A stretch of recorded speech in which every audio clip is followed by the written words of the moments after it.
வணக்கம். சற்று முன் கிடைக்கப்பெற்ற தலைப்புச் செய்தி. தஞ்சாவூர் மாவட்டம் ஒரத்தநாடு சட்டமன்ற தொகுதியில் வைத்திலிங்கம் வாகனத்தில் கைப்பற்றப்பட்ட வாக்கு இயந்திரம் மற்றும் பணம். நண்பர்களே, இந்த வீடியோவிற்கு ஒரே ஒரு லைக் மற்றும் சப்ஸ்கிரைப் பண்ணிருங்க. தற்பொழுது அதிமுகவிலிருந்து விலகி திமுகவில் இணைந்த வைத்திலிங்கம் அவர்கள் ஒரத்தநாடு தொகுதியில் சூரியன் சின்னத்தில் போட்டியிடுகிறார். இவரது வாகனத்தில் இன்று நடைபெற்ற பறக்கும் படை அதிகாரிகளது சோதனையில் சுமார் 1.5 லட்சம் பணமும் சில டம்மியான வாக்கு இயந்திரங்களும் கைப்பற்றப்பட்டுள்ளனர். பணம் 1.5 லட்சம் ரூபாய் கைப்பற்றப்பட்டுள்ளது. அதைவிட மிக முக்கியமானது, டம்மியான வாக்கு இயந்திரம் எதற்காக வைத்திலிங்கம் அவர்கள் கொண்டு செல்ல வேண்டும்?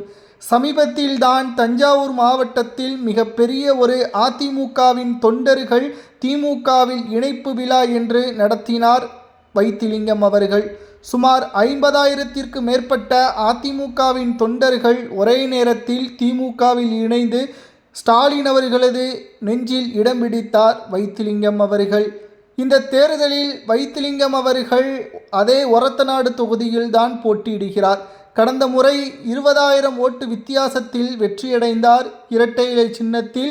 தற்பொழுது சூரியன் சின்னத்தில் போட்டியிடக்கூடிய வைத்திலிங்கம் அவர்கள் தற்பொழுது அவரது வாகனத்தில் கைப்பற்றப்பட்ட 1.5 லட்சம் பணம் மற்றும் டம்மியான வாக்கு இயந்திரம் எதற்காக கொண்டு செல்லப்படுகிறது?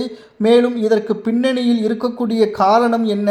திமுக இந்த முறையும் ஏதேனும் பித்தலாட்டங்களை செய்து பாஜகவின் மீது பழிபோடுவதற்கான ஏற்பாடுகளை செய்கிறதா என்ற பல்வேறு சந்தேகங்களும் சமூக வலைதளங்களில் முன்வைக்கப்பட்டு வருகிறது.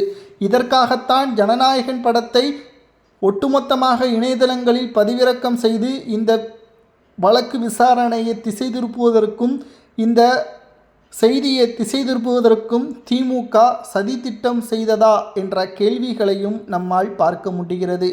பல ஊடகங்கள் திமுகவிற்கு எதிராக ஏதேனும் செய்தி வந்தால் அதை ஒளிபரப்பாமல் இருக்கிறது.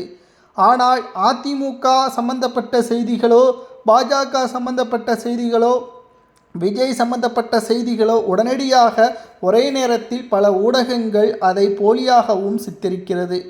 ஆனால் ஒரத்தநாடு சட்டமன்ற தொகுதியின் வேட்பாளராக திமுக சார்பாக அறிவிக்கப்பட்ட வைத்திலிங்கம் அவர்களது வாகனத்தில் கைப்பற்றப்பட்ட அந்த 1.5 லட்சம் ரூபாய் பணம் யாருக்கு கொண்டு செல்லப்படுகிறது?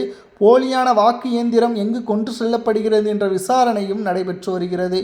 அடுத்த வீடியோவில் நாம் அதை பற்றியான முழுமையான தகவலை பார்க்கலாம். அதுவரைக்கும் நமது சேனலுக்கு ஒரு லைக் மற்றும் சப்ஸ்கிரைப் பண்ணிருங்க.